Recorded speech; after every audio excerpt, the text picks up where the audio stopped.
नमस्कार दोस्तों, आज हम इस वीडियो में आपके साथ डिस्कस करेंगे सेंट्रीफ्यूगल क्लच के बारे में। सेंट्रीफ्यूगल क्लच एक मैकेनिकल डिवाइस है जिसका प्रयोग हम लॉन मूवर्स, स्कूटर, मोपेड्स, गो कार्ट्स इत्यादि में करते हैं। यह ग्रेजुअल इंगेजमेंट क्लच है और इसे ऑटोमेटिक क्लच भी कहा जाता है। अब बात करते हैं सेंट्रीफ्यूगल क्लच का इस्तेमाल क्यों किया जाता है। इस क्लच का प्रयोग हम इंजन शाफ्ट से ड्रीवन शाफ्ट तक टॉर्क या पावर को ट्रांसमिट करने के लिए करते हैं। जो सेंट्रीफ्यूगल क्लच है, अगर हम इसकी लोकेशन की बात करें, कहाँ पर ये लोकेटेड होता है व्हीकल में, जो इंजन क्रैंक शाफ्ट और जो ट्रांसमिशन गियर शाफ्ट होती है उसके बीच में सेंट्रीफ्यूगल क्लच लगा होता है। और जो सेंट्रीफ्यूगल क्लच है, ये इसके नाम से ही पता चलता है, इसमें जो टर्म है सेंट्रीफ्यूगल, तो इसमें जो वर्किंग है वो सेंट्रीफ्यूगल फोर्सेस के कारण होती है। जैसा जो सिंगल प्लेट या मल्टी प्लेट या कौन क्लच होते हैं, वहाँ पर स्प्रिंग फोर्सेस का इस्तेमाल किया जाता है क्लच को इंगेज या डिसएंगेज करने के लिए। लेकिन सेंट्रीफ्यूगल क्लच में जब क्लच इंगेज होगा तो उस दौरान सेंट्रीफ्यूगल फोर्सेस मदद करेंगे। और यह मेनली इसकी जो वर्किंग है, ये हाई स्पीड पर बहुत ही एफिशिएंटली कार्य करता है। और सेंट्रीफ्यूगल जो क्लच है इसको हम ऑटोमेटिकली ऑपरेट कर सकते हैं और इसकी जो वर्किंग है वो डिपेंड करती है इंजन स्पीड के ऊपर। और सेंट्रीफ्यूगल क्लच को जिस व्हीकल में इस्तेमाल किया जाता है वहाँ पर क्लच पैडल का इस्तेमाल नहीं होता, या कह सकते हैं कि सेंट्रीफ्यूगल क्लच को इस्तेमाल करते समय क्लच पैडल की आवश्यकता नहीं होती है। तो यहाँ पर अगर आप इस डायग्राम में देखते हैं, ये हमारा एक होंडा एक्टिवा है जिसमें सेंट्रीफ्यूगल क्लच का इस्तेमाल किया जाता है। यहाँ पर आप देख सकते हैं कैसे ये लगा होता है।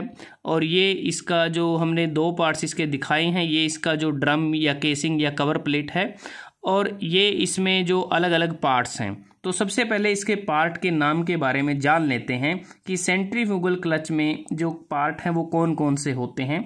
स्लाइडिंग शूज, स्प्रिंग, स्पाइडर और गाइड्स, फ्रिक्शन लाइनिंग, ड्रम। तो सबसे पहले बात करते हैं, ये जो स्लाइडिंग जो शूज़ आपको नज़र आ रही हैं, इस डायग्राम में आपको 3 नज़र आ रही हैं। और जो स्लाइडिंग शूज़ की अगर हम बात करते हैं तो ये एक प्रकार से जो गाइड्स होती हैं उसमें ये स्लाइड करते हैं, स्लाइडिंग टाइप होते हैं। और इनका जो ये आउटर पोर्शन होता है, यहाँ पर अगर आप देखें, ये फ्रिक्शन लाइनिंग इस पर की जाती है। जो स्लाइडिंग शूज़ का जो आउटर एंड होता है, ये वाला पोर्शन आपको नज़र आ रहा है, इसके ऊपर फ्रिक्शन लाइनिंग की जाती है। और यही फ्रिक्शन लाइनिंग होती है जो ड्रम के जो इनर सरफेस है उसके साथ ये कॉन्टैक्ट में आती है क्लच इंगेजमेंट के दौरान। उसके बाद जो नेक्स्ट पार्ट है वो है स्प्रिंग। ये आपको स्प्रिंग नज़र आ रहे हैं। जो स्प्रिंग है बेसिकली इसका मेनली हम प्रयोग करते हैं जब क्लच डिसएंगेज होता है, जब व्हीकल की स्पीड कम होती है, स्लो स्पीड के दौरान जो स्प्रिंग फोर्सेस हैं वो ज़्यादा हो जाते हैं सेंट्रीफ्यूगल फोर्सेस के मुकाबले, तो उस दौरान ये क्लच को डिसएंगेज करने में ये मदद करते हैं। उसके बाद जो नेक्स्ट पार्ट है वो है स्पाइडर और गाइड्स। वो आप इस डायग्राम में अगर आप देखें आपको बिल्कुल अच्छी तरह से विजिबल होगा। ये स्पाइडर या गाइड्स होते हैं, यहाँ आप देख पा रहे हैं। ये वो पोर्शन होता है जहाँ पर जो स्लाइडिंग शूज़ है वो अपवर्ड या बैकवर्ड वो इसमें मूव करते हैं। और जो स्पाइडर है ये ड्राइवर शाफ्ट के ऊपर ये माउंटेड होता है। जो ड्राइवर शाफ्ट, ये मोटर हो सकती है या फिर इंजन शाफ्ट हो सकती है। और जो स्पाइडर है और ये गाइड्स हैं ये इक्वली स्पेस्ड होते हैं। जैसे अगर आप देखें, यहाँ पर 4 स्पाइडर आपको नज़र आ रहे हैं, 1 2 3 और ये 4।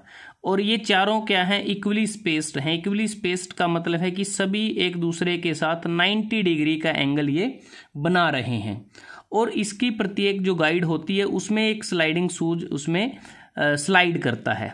तो यहाँ पर 4 स्पाइडर आपको नज़र आ रहे हैं और चारों स्पाइडर में आपको स्लाइडिंग शूज इसमें माउंट हुए नज़र आ रहे हैं। उसके बाद है फ्रिक्शन लाइनिंग। तो यहाँ पर अगर आप देखें ये वाला जो पोर्शन है ये फ्रिक्शन लाइनिंग है। यहाँ पर देखें, यहाँ देख सकते हैं, मतलब सभी जो स्लाइडिंग शूज़ हैं उनके ऊपर जो आउटर जो सरफेस होता है स्लाइडिंग शूज़ का आउटर एंड, वहाँ पर फ्रिक्शन लाइनिंग की जाती है। यहाँ आप देख सकते हैं। तो जो फ्रिक्शन मटेरियल यहाँ यूज़ किया गया है वो है फेराडो। फेराडो एक प्रकार से इसका जो कोफिशिएंट ऑफ फ्रिक्शन है वो ज़्यादा होता है और हाई रेजिस्टेंस टू हीट ये प्रोवाइड करता है। तो फेराडो एक बहुत ही बढ़िया यूनिवर्सली एक्सेप्टेड फ्रिक्शन मटेरियल है जिसका यहाँ पर इस्तेमाल किया जाता है। उसके बाद जो नेक्स्ट पार्ट है वो है ड्रम। ड्रम की अगर हम बात करें, ये एक प्रकार से हाउसिंग होती है, जैसा आप इसको देख रहे हैं डायग्राम में। तो हाउसिंग का मतलब है कि इस क्लच के जितने भी पार्ट हैं वो सभी इसके अंदर माउंटेड होते हैं, चाहे वो स्लाइडिंग शूज है, चाहे वो स्पाइडर या गाइड है, ठीक है, या जो इसमें जितने भी पार्ट हैं, स्प्रिंग है, तो वो सभी इसमें ड्रम के अंदर होते हैं। तो एक प्रकार से हाउसिंग की तरह कार्य करता है, या इसको कवर प्लेट हम बोल सकते हैं। और जो ड्रम होता है ये जो ड्रिवन शाफ्ट होती है जहाँ पर हमें टॉर्क या पावर को ट्रांसमिट करना होता है उसके साथ ये कनेक्टेड होता है। तो ये हैं इसके पार्ट। अब बात करते हैं इसमें जो वर्किंग है वो किस प्रकार से होती है। तो मेनली क्या है कि जो सेंट्रीफ्यूगल जो क्लच होता है ये सेंट्रीफ्यूगल फोर्सेस को यूटिलाइज करता है। जब सबसे पहले अगर हम बात करते हैं जब इंजन को स्टार्ट करेंगे, तो जब इंजन स्टार्ट होगा तो उस दौरान क्या है कि जो इंजन की जो शाफ्ट है वो रोटेट करना शुरू कर देती है, और जब वो रोटेट करेगी उसके साथ ये जो असेंबली है, पूरी की पूरी असेंबली है, ये भी रोटेट करना शुरू कर देगी। तो सबसे पहले अगर हम देखें यहाँ इस डायग्राम में जो क्लच है वो डिसएंगेज्ड है स्लो स्पीड के ऊपर, लेकिन इस ड्रम को छोड़कर ये जो अंदर की असेंबली है वो रोटेट करना शुरू कर देती है। ये हमारी इंजन की शाफ्ट है। तो जैसे जैसे स्पीड इंक्रीज होगी तो उस दौरान क्या है कि सेंट्रीफ्यूगल फोर्सेस के होने के कारण जो स्लाइडिंग शूज हैं वो बाहर की तरफ आएंगे, अपवर्ड वो स्लाइड वो में मूव करेंगे ऊपर की तरफ, और जो स्प्रिंग है वो यहाँ पर एक्सपेंड होगा।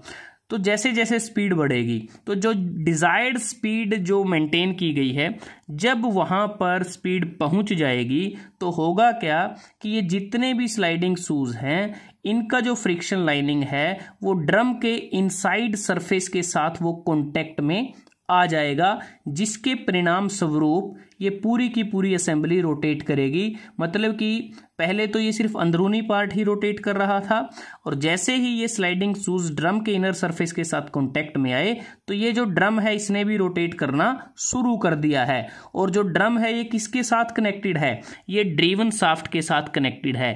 जो ड्रिवन शाफ्ट जो हमारी ट्रांसमिशन शाफ्ट है या गियर बॉक्स की शाफ्ट है उसके साथ ही कनेक्टेड है, तो वो भी रोटेट करना शुरू कर देती है।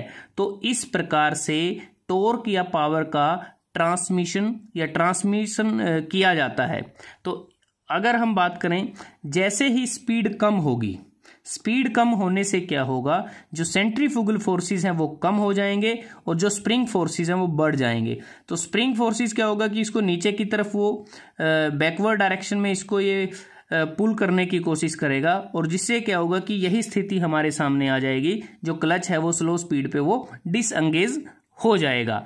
तो एक प्रकार से जो सेंट्रीफ्यूगल क्लच है इसके प्रयोग से हम व्हीकल को गियर में स्टॉप कर सकते हैं बिना इंजन को बंद किए, और व्हीकल को हम गियर में ही स्टार्ट कर सकते हैं सिर्फ एक्सेलरेटर पेडल को प्रेस करके। तो एक प्रकार से जो सेंट्रीफ्यूगल क्लच है इसका इस्तेमाल किया जाता है जो lawn mower, scooter, mopeds, go kart इत्यादि में। इसके कुछ एडवांटेज भी हैं, कुछ डिसएडवांटेज भी हैं। अगर हम बात करते हैं एडवांटेज की, तो इसका एडवांटेज ये है कि इसमें जो क्लच का एंगेजमेंट है, क्लच का डिसएंगेजमेंट है, वो मेनली इंजन की स्पीड पर ही निर्भर करता है। जब इंजन की स्पीड ज़्यादा होगी जो क्लच है वो इंगेज हो जाएगा। जब इंजन की स्पीड कम होगी एक पर्टिकुलर स्पीड लिमिट के बाद, तो जो क्लच है वो डिसएंगेज हो जाएगा।